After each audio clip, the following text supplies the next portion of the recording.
여러분, 내년에는 이 색상이 돈을 만들어주는 색상입니다. 그리고 이 색상이 가족의 화목을 만들고 행복을 만들어주는 색상입니다. 또한 이 색상은 집안에 반드시 있어야 하는 색상입니다. 네, 오늘의 이야기 꼭 들어보시고 내년 행복운과 재물운을 다 얻으시는 여러분이 되십시오.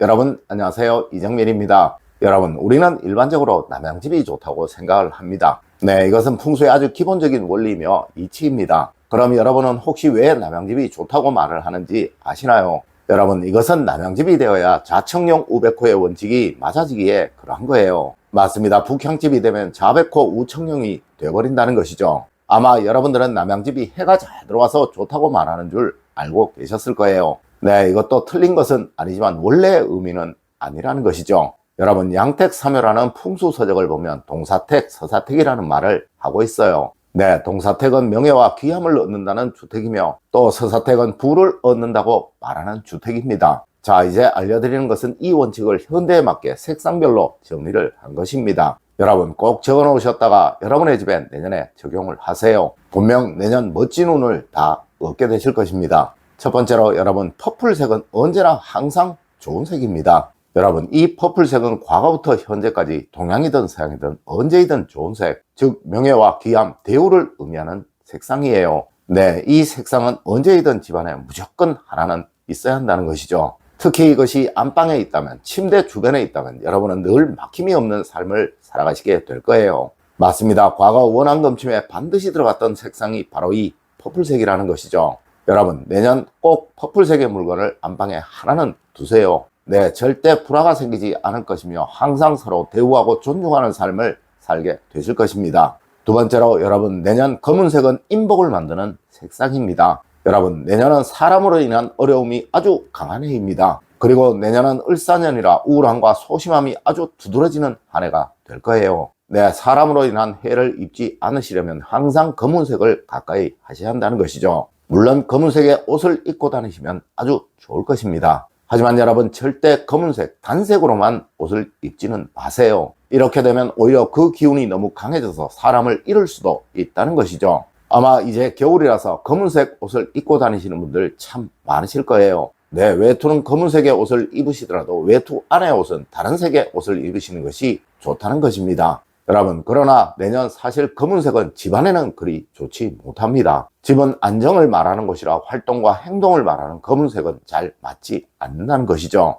네, 검은색은 가능한 최소한으로 두세요. 네, 뭐든 검은색의 물건은 가전이 아니라면 두지 않으시는 것이 가장 현명한 수단입니다. 세 번째로 내년 황색은 돈복을 살리는 색입니다. 여러분, 이 황색은 예로부터 권력과 힘을 상징하는 색상이었습니다. 하여 왕실은 항상 이 황금색의 물건들이 많았던 것이고 이는 동양이든 서양이든 어디이든 마찬가지였습니다. 하지만 이것이 금전운을 말한다는 것은 현대에 잘못 와전된 이야기예요. 네, 절대 황금색, 즉 황색은 돈복을 상징하는 색상은 아니라는 것이죠. 하지만 여러분, 내년은 그렇지 않습니다. 이 색상은 분명 돈복을 살리는 색상이라는 거예요. 여러분, 황금색의 무엇이라도 내년 지갑에, 가방에 하나만 넣어가지고 다녀보세요. 아니면 집안에 황금색의 무엇이라도 하나만 두어보세요. 네, 확실히 금전적인 안정을 얻게 되실 것입니다. 그렇다고 여러분, 너무 많이는 두지 마세요. 이 과유불급의 원칙이 항상 적용이 되는 곳이 돈복이고 이것이 지나치게 되면 오히려 금전적인 어려움을 겪게 되신다는 것이죠.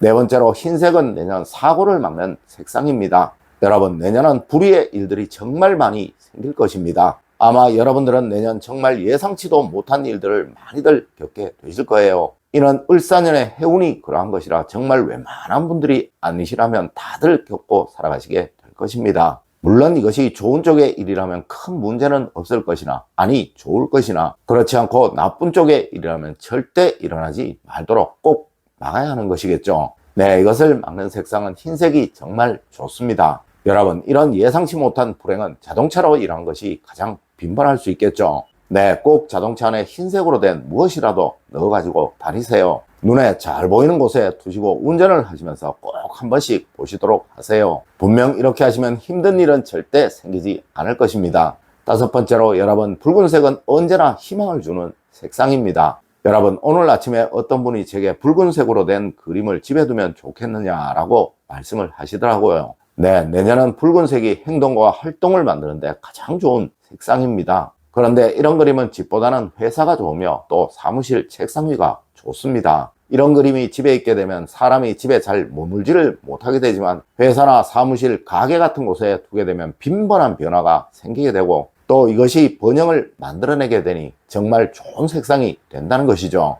네, 내년은 붉은색은 정말 웬만하면 집에 두지 마세요. 여러분, 붉은색은 여름을 말하는 색상이에요. 여름이 되면 누구나 사람들은 아주 활동적으로 변하죠. 네, 집은 안정적이라야 하며 평화로워야 하며 또 행복이 생겨나야 하는 곳이에요. 맞습니다. 이 색상은 사업장에 두는 색상으로는 최고이나 집에 두는 색상으로는 잘 맞지 않는다는 거예요.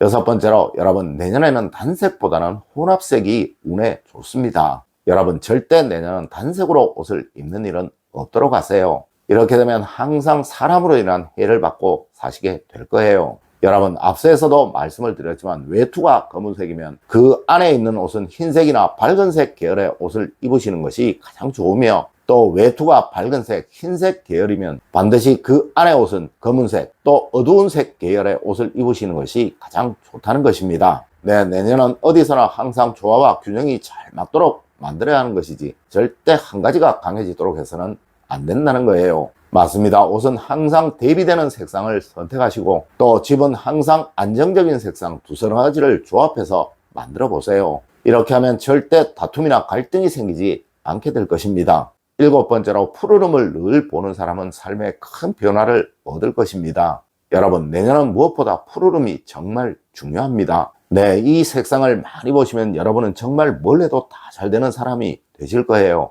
하여 저는 집안에 내년 푸른색이 많이 보이는 나무나 숲의 그림을 두시라고도 했으며 이것이 안 되면 여러분의 휴대폰의 배경 화면을 나무나 숲이 많이 보이는 사진으로 교체를 하시라고도 말씀을 드렸었습니다. 네, 이 색은 운의 변화를 만들어 지금까지 어려웠던 분들, 또 힘들었던 분들에게 바뀌는 삶을 경험하시게 만들어 줄 것입니다.